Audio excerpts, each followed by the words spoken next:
Alright, demoing the Android-based doubled-in head unit, 1080p. The brains itself is powered by a USB connection. The HDMI output also has a 3.5mm input and output for both a microphone and for the audio to be pushed out to the factory amplifier or speaker system. So to turn on the head unit itself, just need to have standard power. So I'll go ahead and plug it in. It's powered by both 12 volts AC, and it also comes with a DC, so you can plug it into the car or test it in your home. So now I've plugged in the brain itself, and the monitor already is plugged in, so I'm going to go ahead and give it power.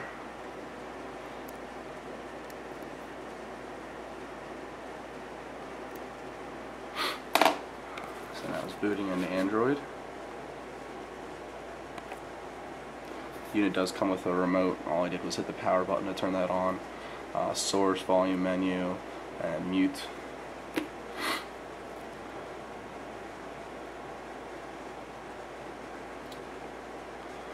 Boots fairly quick. I would like to say about 30 seconds or so.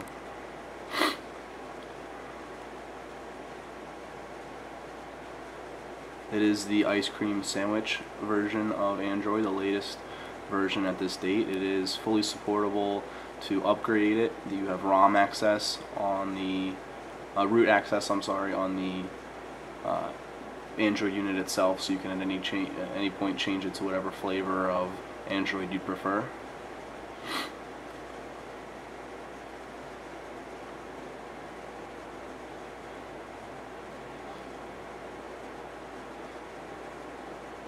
So now that we're on our home screen, this is the U launcher that I've loaded here with all the different applications I have. I'm going to go ahead and turn off the lamp so you can get a better view of the screen. So basically you have your apps, the Google Play Store, browser settings, multimedia, file manager.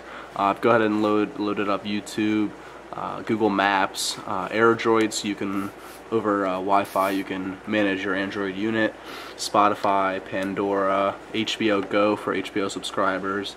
I also have the Xfinity player, so as a Comcast subscriber I can watch any of my Comcast shows right on the unit itself, streamed over Wi-Fi or the hotspot. So down here you have your clock, your Wi-Fi signal, your SD card, basic Android unit navigation. Sorry, I knocked the cord there. Here's the application switcher. Nothing's open right now. I also think I'm going to go ahead and load up the Xfinity for you here.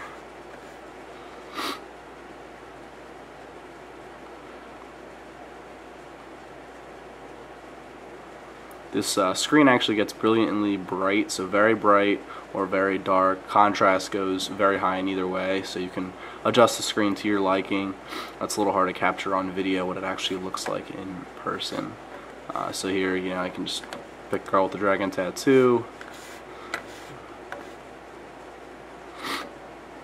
And I'm demoing the unit without the touch screen currently, as I'm waiting for a female-to-female adapter to come in, so I can demo that once it comes in.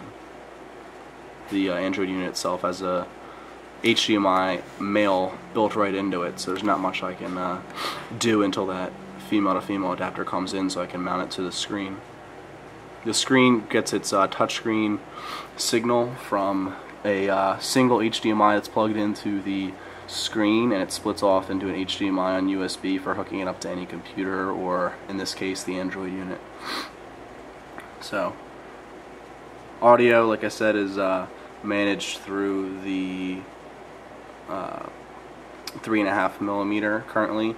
Also, the screen itself does have the ability to be hooked up to a speaker, so if you wanted to use the screen itself's audio controller, you can do that, but in this case I'm using the built-in audio board on the Android unit to manage the audio. So, and the other applications that I found to be of use, you know, like I said, the display manager, you can play any games. The Maps program is pretty awesome. Google now offers their Street View as an application, so for navigation it'll help you. I'm working on getting a USB GPS receiver that would be able to manage your signal that way, and I'm looking into 100 millisecond response time, so it'll be a very good GPS unit. So it's a little hard to see here because the screen's pretty bright and it's hard to show up in the on the video camera, but the navigation is very clear, crisp, easy to read the street names, and it's all Google Maps. Everything's latest and accurate, very good directions. So that basically concludes the demo for today. Once I have the actual female to female, I'll be able to show you the response time, but I've tested it hooked up to my laptop as the source computer, and it's extremely accurate, very quick touch system, and very responsive. So that's it for today.